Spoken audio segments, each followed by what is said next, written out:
What's up everyone, it's Dakota and welcome back to another video, and today we're going to be taking a look at, I guess, some magic theory in a way, something that we kind of do on the channel, but not as often as I would like to and probably should do, given the fact that this channel is kind of centered around playing Modern and Pioneer, at least at a pretty competitive level. So today I'm going to be hopefully teaching you something that is going to be very useful for the next event that you decide to attend, to hopefully kind of give yourself a few more percentage points, which can always ultimately lead to getting the win or losing a certain match. So today we're going to be kind of taking a look at different decks in the Modern and Pioneer format, and kind of hammering down like how we can recognize what we're playing against and how to craft a game plan effectively in those situations as well, while we're trying to figure out what is going on. So of course, if you haven't already subscribed to the channel and you want to see more content like this, you want to see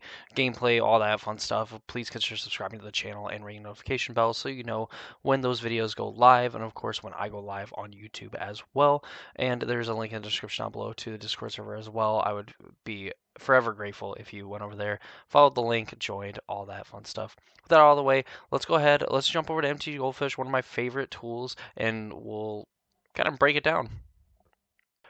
So here we have the Modern metagame. We're going to start here, and then we'll move over to the Pioneer metagame and kind of just make some explanations and kind of draw some parallels to both of them to kind of help you out. So one of the big things in Modern especially, and just in non-rotating formats, is identifying what you're playing as soon as possible.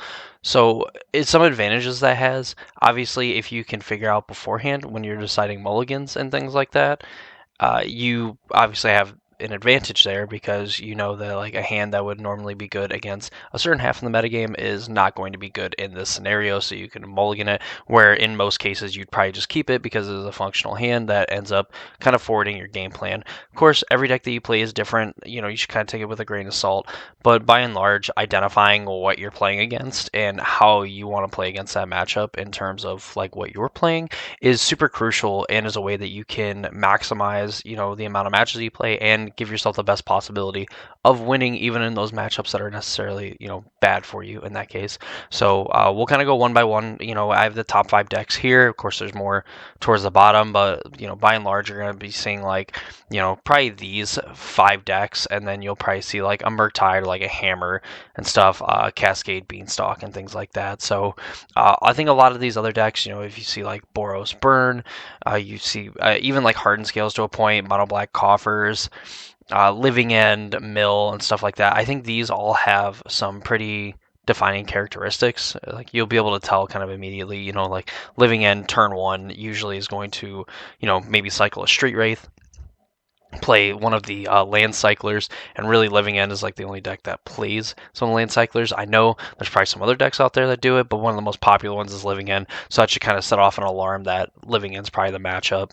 Mill, playing like Watery Graves, obviously Hedron Crab is like a big giveaway, and even like on the draw as well, like Archive Trap, which, typically you're not going to play around Archive Trap, but I guess a possibility if you don't necessarily need to, kind of holding off on fetching if you don't have anything necessarily you want to do on like your first turn during your main phase, things like that.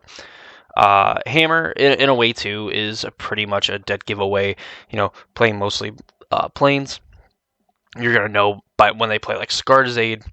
Esper Sentinel is kind of a way, I guess, that you could create some ambiguity, but most of the time that is going to be Hammer that is playing an Esper Sentinel or playing a Sigarda's Aid. Obviously, putting a Hammer into play too is going to be a giveaway as well, but you'll be able to kind of tell that.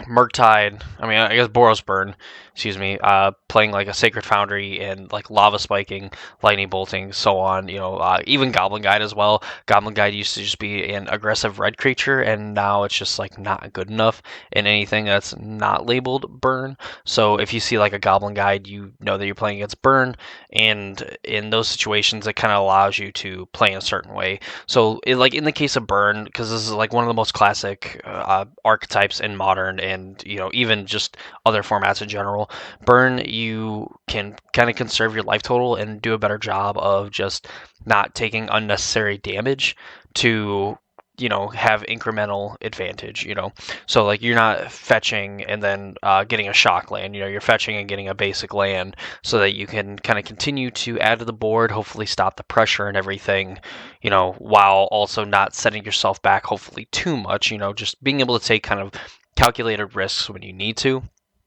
Or in like the case of Hammer, you know that if you see like a Sigarda's Aid, like the flare, your mind should immediately go to like, okay, what's the possibility of like variations they have? Do they have like a hammer? Are they gonna be able to equip it to whatever creature? Do they have like Shadow Spear? Things like that. So really just kind of like the common lines of play, which is going to help you out a lot, when identifying. So here, I think the most important thing to do is to identify, the openings, and that's kind of what we got into with some of those decks, is really just like the first turn of the game. If you can kind of nail down what your opponent's playing, or have like a 90 to 95% like understanding of like what's going on, you're going to be able to craft an effective game plan going forward, and at least kind of know what you're looking for and what you need to do to kind of get yourself into a game and keep yourself in the game as well, or maybe just keep the pressure on your opponent as well, which are skills that just come with like playing the format and stuff. So I mean, like Rakdos Scam, obviously they usually have like their scam start, some ambiguity if they play like Ragavan. Now I know like none of these decks are playing Ragavan, but if your opponent plays like a fetch land and goes and gets a Blood Crypt, plays a Ragavan, they're more than likely scam. If they go and get a Steam Vents, it's probably Murktide. So there's at least like some ways that you can identify it. Obviously, like the lands are going to be a big thing, as you'll notice. We have Rakdos here, so you're going to see like Blood Crypts and stuff, and Rakdos is kind of going to get set off in your mind. If you see like Triomes and stuff, it's probably 4 to 5 color Omnath. I think their Domain Zoo is like another one that you could see, but the more likely one is like 4 to 5 color Omnath. You see like bounce lands, you'll see, basic forests and stuff like that. It could be Yawgmoth, but, the Amulet of Vigor will kind of give away that it is Amulet Titan. There's not really any other decks that play Amulet of Vigor, so you can hammer down that it is Amulet Titan. Crashing Footfalls, if you see like the Ketria Triome on turn 1, or if you see like a Lorien revealed cycle, that's where some ambiguity can be created, because obviously Footfalls plays Lorien revealed. You also have decks like Living End, who plays Lorien. I believe Living End plays Lorien revealed. Maybe they just play the other ones, and that would probably make a lot more sense. But you have Mill that plays like Lorien revealed. I believe Murktide Regent in some variants plays Lorien Revealed, maybe 4-color Omnath as well. I know there's like a few decks that end up like actually playing it to kind of get some extra value out of it. Probably the Beans deck. The Beans deck just wants to play everything expensive that does other things. So there you can kind of nail down that it's Crashing Footfalls, obviously because it is one of the most popular decks in the format that plays Lorien Revealed. And that will kind of help you going forward, knowing that like there's probably a Cascade spell coming in the future that is going to get these Crashing Footfalls, and you can kind of plan around having to play some Rhinos, obviously unless you could like force through a combo or something like that. Yawgmoth, we have Overgrown Tomb.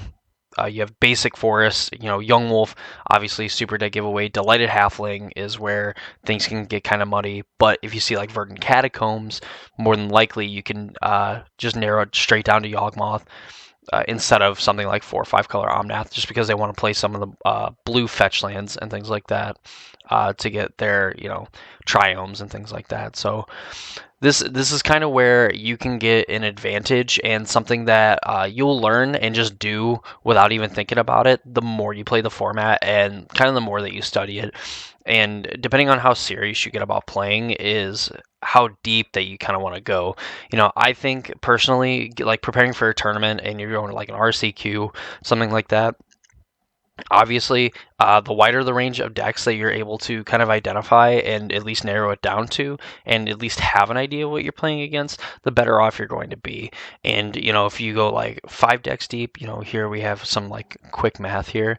It's like 28%, like 33% or 32%, 37, well, 42, you have probably about 43, 44%.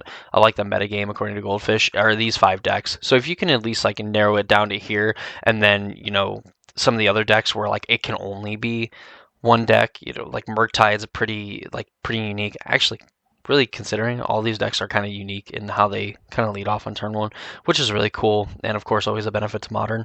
But if you're able to identify what exactly is going on first, you're able to craft a game plan. Now, figuring out beforehand, you're probably not going to find out unless like you just happen to get lucky at the beginning of the event, walk around like the tables and stuff, and you just happen to remember a face and put a deck to the face.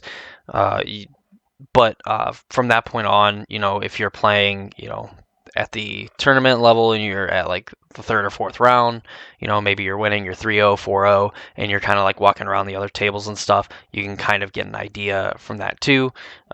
I definitely do it just because I want to watch the matches. I don't necessarily do it to figure out what other people are on and what people are playing, but that is also a good tool and a good resource for you as well to kind of get the jump on what's going on, because then maybe your opponent doesn't know what you're doing, you know what they're doing. You can kind of again, make mulligan decisions and make play decisions based on like what they could have, because you kind of already have their deck narrowed down just right off the jump. So that's Modern. A lot of good identifiers kind of to wrap it up and hopefully put a nice bow on it. Definitely recognizing like the fetch lands and stuff that come out of it, and then what lands come from said fetch lands, and the possible different variations. You just want to narrow it down as much as possible. Where Rakdos you're going to see like Bloodstained Mires, Yawgmoth you're going to see like Verdant Catacombs, Crouching Footfalls you're going to see Crashing Footfalls and like 4-color Omnath, you're going to see, people playing Scalding Tarns, you're going to see them playing like Misty Rainforest and things like that. So definitely something to be willing to keep an eye on and understanding like how these decks fetch, because Footfalls and Omnath, in a way, you could see them, playing differently in certain situations. Obviously, whatever the Delighted Halfling gives away, 4 or 5 color Omnath, while obviously them not really doing anything on turn one or just playing a Dead Gone on turn one kind of signifies like Footfalls. But by and large, you're able to kind of like take some of those indicators, and off like the first turn of the game, maybe off the first or second game action your opponent's taken, you can identify what's going on and kind of lock in from there. Now, Pioneer is a little bit different, obviously, because you don't have fetch lands. You do have shock lands, but I think a lot of the decks, at least between Rakdos Midrange and Rakdos Sacrifice, are kind of the same. The Companion can kind of give it away, and Modern in a way can do it, but I think nowadays, you can just figure it out strictly off of how players like fetch and how they take like their first few game actions. So here you want to look at the top decks of the format, of course. Rakdos Midrange, Rakdos Sacrifice, even though it's below Convoke, and Convoke's actually seeing more play as well. Like these are the decks you want to like look out for, because these decks are obviously going to be the most popular. You have Greasefang, people still play. You have Mono White, which is still a deck that people want to play. You have the various like Gruul aggro, like Gruul vehicle decks. Hidden Strings being like probably the best like combo, like true combo deck. If you consider Boros Convoke a combo deck, then Hidden Strings is like the second best. So here you kind of want to look at the turn one play specifically, and what land that they lead off with is going to be a huge indicator of what goes on. In Modern, like a lot of the times, I think you can kind of narrow it down to like 1 or 2 decks based on the fetch lands they play and the land that they go get. Pioneer, I think you have to really focus on like the turn one plays. Like Nykthos Ramp is a bunch of, they play a bunch of forests, they play the Hydra land, Lair of the Hydra, and Nykthos and stuff like that. Like they're more than likely going to lead on like turn 1 Elf. Chances are you can narrow down to Nykthos or Elves. If your opponent's playing Elves, you give them a fist bump, because Elves is probably pretty bad in a format where there's still Rakdos Sacrifice and a mid-range deck that is like one of the best decks. But either way, you can surmise that it's probably Nykthos Ramp with that kind of like turn 1 play. Is it Phoenix? You'll probably see some kind of cantrip. You'll see like a Spirebluff Canal, which none of these top decks, something again that should kind of tip you off. If you see a Spirebluff Canal or you see a Steam Vents, in especially if you see Consider and stuff like that can tip you off that, okay, this is probably Is It Phoenix, this is some kind of spells deck. There's some like blue-red aggro variants, but chances are it is probably Phoenix. You have Rakdos Midrange and Rakdos Sacrifice. From there, you can identify just from the companion where Rakdos mid-range obviously is going to have a companion where Rakdos is. Of course, you could still be playing against Boros Convoke, so you kind of have a little bit of, mystery here where, at least if you see a companion, you can narrow it down like, okay, it's Gruul, it's Boros, it's Rakdos. They're all three of them are playing different lands. You can go from there like, okay, you see a Blood Crypt, it's Rakdos Sacrifice. You see a Sacred Foundry, you see Battlefield Forge, whatever, is Boros Convoke. If you see Stomping Ground, it's Gruul aggro. So there's definitely a lot that you can find out from like the lands that people start off with, and more so like their turn one plays, and you can kind of get an idea of how they're going to take the game going forward based on what they're doing. And while it seems like it's kind of like a point to like harp on and everything, is just really knowing that like as a player, like unless you're exceptionally talented, like you're probably like in the top like 0.5% of like players and stuff, this is going to help you immensely, and it is going to kind of like raise your percentage, I think, significantly if you are just aware of what's going on. Because when you have no idea what's going on and you're just like taking game actions and things like that, not knowing what's going to happen, like the repercussions of what you're going to do and how your opponent can punish you and things like that, it's something that it's a skill that just goes deeper and deeper and deeper kind of as you play. It starts out as like, okay, what are they playing? Okay, you identified what they played. Now what does the deck do? What are they going to do in response to kind of like what you do? And again, that's playing more of the format, which I preach on this channel all the time, is just playing as much as you possibly can to prepare, have effective play testing, and just effective matches in general. Playing games where you mulligan to 3 or 4 is not going to be necessarily good for you, because you are such a dog to win those games anyway. And while it is possible, and I've seen it happen, you're going to need to run pretty hot to be able to win those games anyway, against really like anybody. So definitely some things that will help you kind of in your journey to become a better player as well. And hopefully this was helpful in trying to help like identify what's going on with certain decks. And I hope to kind of make more videos like this where it is kind of more helping for players to not only be competitive, but hopefully easier to digest and understand kind of like what's going on with the format. And of course, if you want to kind of see what any of these decks do, I believe I have some pretty recent deck techs on most of the top decks in the format. So if you want to just browse through like my YouTube channel, subscribe, of course. If you love the content and everything, you want to keep seeing me post content and all that stuff, I would appreciate if you subscribe. Ring notification bell, of course, so you know when I go live on YouTube, and also when my videos go up as well. That's going to do it for me in this video. I hope y'all enjoyed, and I will see you all in the next video.